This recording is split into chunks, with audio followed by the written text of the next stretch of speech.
Hello everyone, I came up with a new topic and let's start with that topic.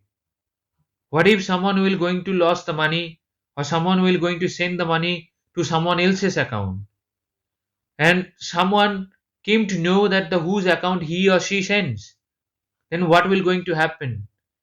Or she will someone will going to take that money back, ask him, pleaded him to give his money back, but if that person's denied to return it to its legitimate owner, somehow he is supposed to be a legitimate owner, then what will going to happen?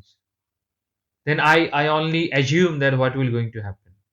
That is what exactly happened with Taliban. They are already in the deep financial trouble since they captured the throne of Kabul. They did not capture the Kabul by using the democratic way. They captured the Kabul by using the muscle power, by using the guns, by taking the help from the countries like the Pakistan. They take the help from the ISI, Inter Services of Pakistan, and that's an PICE agency of Pakistan. They take the help. They took the help from them. And this agonizingly painful moment where the money is scarce, they accidentally transferred the money into the bank account of Afghan embassy in Tajikistan. And the Tajikistanis and staunch critics of Taliban, they regarded them as terrorists. And also the Taliban sends the money to the Tajikistan Afghan embassy, not to the Tajikistan's government. The Afghan embassy which is situated in Afghanistan. And someone who is headed that embassy, he refused to give that money back to the Taliban because his allegiance to the government that actually was in the past, that Ashraf Ghani's government.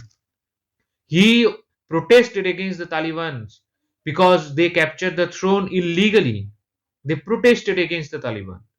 And the Tajiks are also not interested to send that money back to someone who is illegitimately elected or make themselves elected. So to whom they will going to send that money back if the Tajikistan is not recognizing the government which is in the Afghanistan right now? And also because that money doesn't belongs to the Afghanistan Taliban, that belongs to the people of the Afghanistan. When the Taliban was there before the Americans, they they disparted the Tajik peoples or the Afghan peoples from the Afghanistan, and those Afghan peoples actually went to the Tajikistan, took the refuge over there.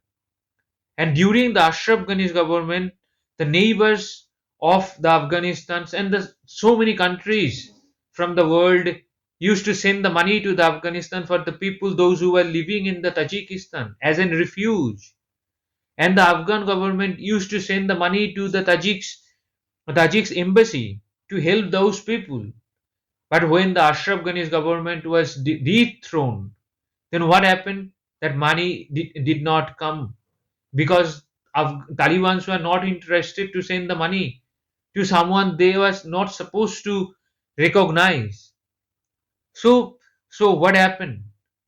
What happened? What will happen to those peoples when someone sends the money being and got to them? Because their mistakes will going to help them, help those refugees, those who are living in the Tajikistan in degradable situations. They do not have the home, they do not have the services because they are living in a foreign land.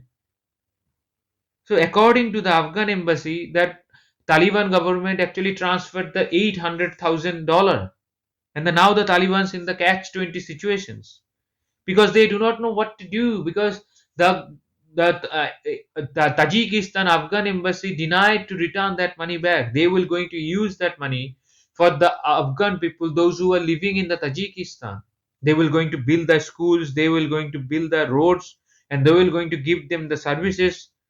So so that is a good thing they will going to do. Then what will going to happen if they will going to capture or they will going to snatch that money from them? What the world will going to react?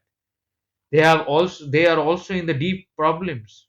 Their country are economically bankrupt. They are asking for the money from every country. Every country they are asking for the money, and their hospitals is in the bad shape. They are all dying. The hospitals are dying. The peoples are dying in the streets because the medical facilities are not there. No one is sending them the medicines. But India have tried to help them. India sent the medicines by using the United Nations. And in the recent time, the crooked Pakistan called for an OIC meeting, Organization of Islamic countries. They call the meeting for the foreign ministers for asking for the money for Afghanistan. They do not have the money, but they are asking for the money for the Afghanistan in the name of the religions. What a joke. But the Central Asian foreign ministers, that five countries, including the Tajikistan, Uzbekistan, Turkmenistan, and Kyrgyzstan, and their foreign minister did not attend. Tajikistan foreign minister did not attend that OIC meeting because they were busy in meeting with and Joy Shankar, the Indian foreign ministers in Delhi. So they were not interested about the Pakistan's OIC meeting.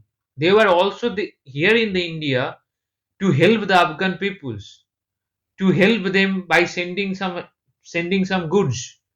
So this is what happened to the Afghan peoples if the Afghanistan is not interested to be an welfare states or to be an states with its legitimate government being elected by the peoples of the Afghanistan.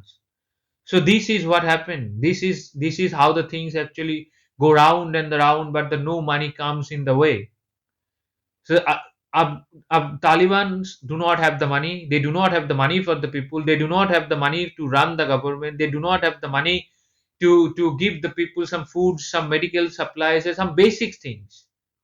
They do not have. So what happened? Now they are broke. They made a blunder. They made a mistake. They sent the money to the someone else, but for the good reasons.